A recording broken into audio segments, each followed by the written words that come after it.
here on our second episode. This week we wanted to discuss something that had come in since last week's episode. Somebody asked about the calculation for debt to income. So I wanted to give Lee a little bit of time to discuss that and kind of go over that for the non-educated typical buyer. Awesome, thank you. Yeah, this is a great question. So with your debt to income, people don't understand that you're using your gross monthly income, which is your income, your monthly income before any type of deductions or taxes. So if you are paid annually, you would take your annual salary divided by 12, and that would give you your gross monthly income. Now, if you're paid hourly, you have to figure it out a little bit different ways. So I'm going to give you the steps on how to figure that out. So let's just say you make $20 an hour and you work 40 hours a week. So you're going to take your 20 times 40, and that's going to give you $800. So you make a weekly salary of $800.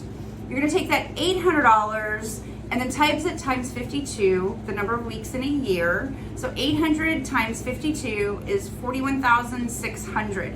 That would be your annual salary. So in order for us to figure out your monthly salary, we would take the 41,600 divided by 12.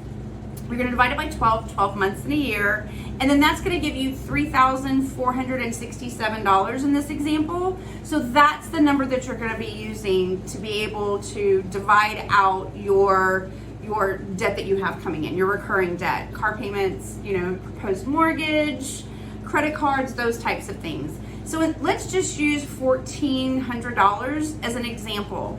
So you're going to take your $1,400 in your recurring expenses, which is going to include your PITI that we talked about last week, your principal, interest, taxes, and insurance, credit cards, car payments, and you're going to take that $1,400 and divide it by that monthly income of $3,467. So $1,400 divided by $3,467 will give you 0.40 or 40%. That's how you would calculate what that debt to income looks like. That's a great question. Thank you, Angie. Very good question. Angie, I had some questions this week, and the question that I got from someone who called me was like, hey, can you tell me the difference between a real estate agent and a realtor? And I didn't know how to answer that question. Can you take that? Sure. So anyone who has the real estate license is a real estate agent. To have the designation of realtor, you have to be a member of NAR, the National Association of Realtors. There's also local designations. You have to be a member of NAR, but there's also local designations such as HAR, which is Houston Houston Association of Realtors. Houston Area Association of Realtors. I'll get it right. So that's basically the difference between a real estate agent and a realtor. Okay. I also get, and thank you for explaining that, I did not know. I also get a question every once in a while when I get somebody calling in and they're like, why should I use a realtor instead of just going on my own? And I always say, you guys are the experts. Like, this is your full-time job. It's not their full-time job. So can you help me explain that a little bit better? Sure. So it's anyone who is a realtor, we are ethically bound to represent our clients in the best way possible. That goes as far as negotiation skills, representing you to the fullest so that you get the best possible home for the money that you're spending. That is a big, huge commitment. Buying a home is a huge commitment.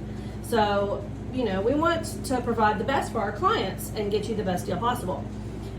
So we could go as far as negotiation strategies, and even making offers. We can run comps on a home that you like just to make sure that whoever has it listed or the seller is not overpricing it. We also have a pretty good pool of inspectors who, you definitely want to get an inspection before you purchase a home, even if it's new construction.